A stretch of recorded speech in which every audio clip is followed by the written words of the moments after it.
Hi, I want to talk about understanding and the nature of understanding and what the essence of understanding is. Because understanding is something we aim for, everyone. We want to understand things. My claim is that understanding has to do with the ability to change your perspective. If you don't have that, you don't have understanding. So that is my claim. And I want to focus on mathematics. Many of us think of mathematics as addition, subtraction, multiplication, division, fractions, percent, geometry, algebra, all that stuff. But actually, I want to talk about the essence of mathematics as well. And my claim is that mathematics has to do with patterns. Behind me, you see a beautiful pattern. And this pattern actually emerges just from drawing circles in a very particular way. So my day-to-day definition of mathematics that I use every day is the following. First of all, it is about finding patterns. And with a pattern, I mean a connection, a structure, some regularity, some rules that govern what we see. Second of all, I think it is about representing these patterns with a language. We make up language if we don't have it. And in mathematics, this is essential. It's also about making assumptions and playing around with these assumptions and just seeing what happens. And we're going to do that very soon. And finally, it's about doing cool stuff. Mathematics enables us to do so many things. So let's have a look at these patterns. If you want to tie a tie knot, there are patterns. Tie knots have names. And you can also do the mathematics of tie knots. This is a left out, right in, center out, and tie. This is a left in, right out, left in, center out, and tie. This is a language we made up for the patterns of tie knots. And a half Windsor is all that. This is a mathematics book about tying shoelaces at the university level, because there are patterns in shoelaces. You can do it in so many different ways. We can analyze it, we can make up languages for it. And representations is all over mathematics. This is Leibniz's notation from 1675. He invented a language for patterns in nature. When we throw something up in the air, it falls down. Why? We're not sure, but we can represent this with mathematics in a pattern. This is also a pattern. This is also an invented language. And can you guess for what? It is actually a notation system for dancing, for tap dancing. And that enables him as a choreographer to do cool stuff, to do new things, because he has represented it. And I want you to think about how amazing representing something actually is. Here it says the word mathematics. But actually they're just dots, right? So how in the world can these dots represent the word? Well, they do. They represent the word mathematics. And these symbols also represent that word. And this we can listen to. It sounds like this. Somehow these sounds represent the word and the concept. How does this happen? And there's something amazing going on about representing stuff. So I want to talk about that magic that happens when we actually represent something. Here you see just lines, right, with different width. They stand for numbers for a particular book. And I can actually recommend this book. It's a very nice book. Just trust me. Okay, so let's just do an experiment. Just play around with some straight lines. This is a straight line. Let's make another one. So every time we move one down and one across, and we draw a new straight line, right? So we do this over and over and over. And we look for patterns. So this pattern emerges. And it's a rather nice pattern. It looks like a curve, right? Just from drawing simple straight lines. Now I can change my perspective a little bit. I can rotate it. And then have a look at the curve. You know, what does it look like? Is it a part of a circle? It's actually not the part of a circle. So I have to continue my investigation and look for, the true pattern. Or perhaps if I copy it and make some art, well, no. Perhaps I should extend the lines like this and look for the pattern there. And let's make more lines. We do this. And then let's just zoom out and change our perspective again.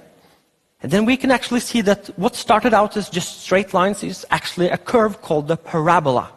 This is represented by a simple equation, and it's a beautiful pattern. So this is the stuff that we do. We find patterns and we represent them. And I think this is a nice day-to-day definition. But today I want to go a little bit deeper and think about what is the nature of this? What makes it possible? And there's one thing that's a little bit deeper, and that has to do with the ability to change your perspective. And I claim that when you change your perspective, and if you take another point of view, you learn something new about what you are watching, or looking at, or hearing. And I think this is a really important thing that we do all the time. So let's just look at this simple equation, like x plus x equals 2 times x. This is a very nice pattern, and it's true because 5 plus 5 equals 2 times 5, etc. And we've seen this over and over, and we represent it like this. But think about it. This is an equation. It says that something is equal to something else. And that's 2 different perspectives. One perspective is, it's a sum. It's something you plus together. On the other hand, it's a multiplication. And those are 2 different perspectives. And I would go as far as to say that every equation is like this. Every mathematical equation where you use that sign, that equality sign, is actually a metaphor. It's an analogy between 2 things. You're just viewing something and taking 2 different points of view. And you're expressing that in a language. Have a look at this equation. This is one of the most beautiful equations. And it simply says that, well, 2 things, they're both -1. This thing on the left-hand side is -1, and the other one is. And that, I think, is one of the essential parts of mathematics. You take different points of view. So let's just play around. Let's take a number. You know, we know 4/3. We know what 4/3 is. It's 1.333. But we have to have those 3 dots. Otherwise, it's not exactly 4/3. But this is only in base 10. You know the number system, we use 10 digits. If we change that around and only use 2 digits, that's called the binary system. It's written like this. So we're now talking about the number. The number is 4/3. And we can write it like this. And we can just change the base, change the number of digits, and we can write it differently. So these are all representations of the same number. We can even write it simply like 1.3 or 1.6. It all depends on how many digits you have. Or perhaps we should simplify and just write it like this. I like this one, because this is 4 divided by 3.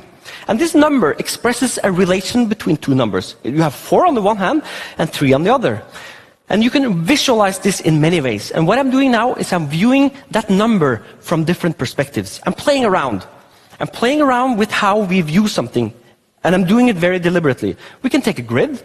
If it's 4 across and 3 up, this line equals 5, always. It has to be like this. This is a beautiful pattern, 4 and 3 and 5.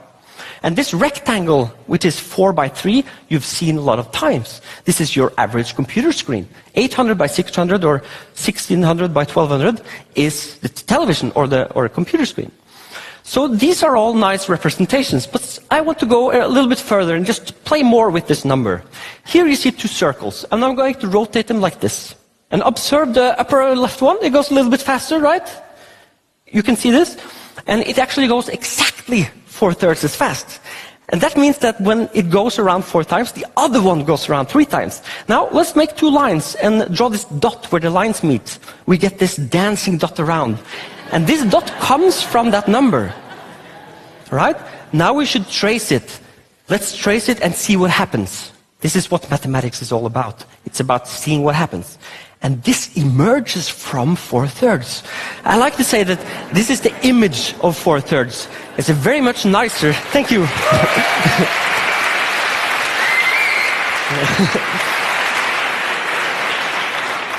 And this is not new. This has been known for a long time. But but this is 4/3. Let's do another experiment. Let's now take a sound. This sound. This is a perfect A, 440 hertz. Let's multiply it by 2. We get this sound. And we play them together. Sounds like this. This is an octave, right? We can do this game. We can play a sound, play the same A. We can multiply it by 3/2. This is called what we call a perfect fifth. Sound really nice together. Let's multiply this sound by 4/3. Right? What happens? You get this sound. This is the perfect fourth. If the first one is an A, this is a D. They sound like this together. This is the sound of 4/3. What I'm doing now, I'm changing my perspective. I'm just viewing a number, from another perspective. I can even do this with rhythms, right? I can take a rhythm and play 3 beats at one time in a period of time. And I can play another sound 4 times in that same space. Okay, sounds kind of boring, but listen to them together. Hey, so I can even make a little hi-hat. Can you hear this? So this is the sound of 4/3. Again, this is as a rhythm. And I can keep doing this and play games with this number. 4/3 is a really great number. I love 4/3.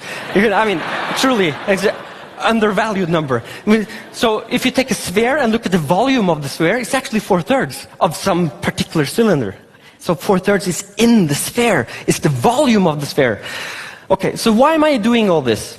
Well, I want to talk about what it means to understand something. And what do we mean by understanding something? That's my aim here.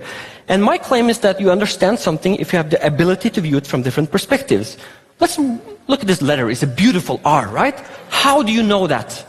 Well, as a matter of fact, you've seen a bunch of R's, and you've generalized and abstracted over all these, and you found the pattern. So you know that this is an R. So what I'm aiming for here is saying something about how understanding and changing your perspective is linked. And I'm a teacher, and I'm a lecturer, and I can actually use this to teach something, because when I give someone else another story, a metaphor, an analogy, if I tell a story from a different point of view, I enable understanding. I make understanding possible, because you have to generalize over everything you see and hear. And if I give you another perspective, that will become easier for you. Let's do a simple example again. This is 4 and 3. This is 4 triangles. So this is also 4/3 in a way. Let's just join them together. Now we're going to play a game. We're going to fold it up into a 3-dimensional structure. I love this. This is a square pyramid, okay? And let's just take 2 of them and just put them together. Okay, so this is what is called the octahedron. It's one of the 5 Platonic solids. Now we can quite literally change our perspective, because we can rotate it around one of the axes and view it from different perspectives. And I can change the axis, and then I can view it from another point of view. But it's the same thing, but it looks a little bit different.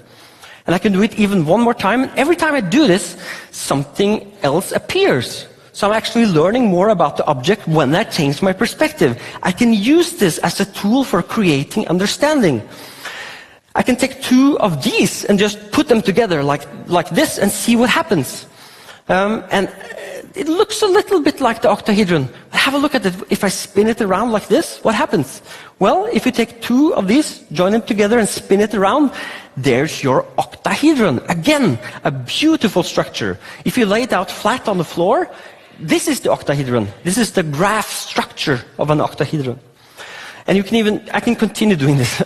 You can draw 3 great circles around the octahedron and rotate around. So actually 3 great circles is related to the octahedron.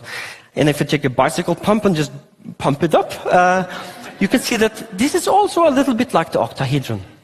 Do you see what I'm doing here? I am changing the perspective all the time.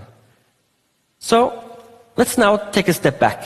And that's actually a metaphor. We're stepping back. And have a look at what we're doing. I'm playing around with metaphors.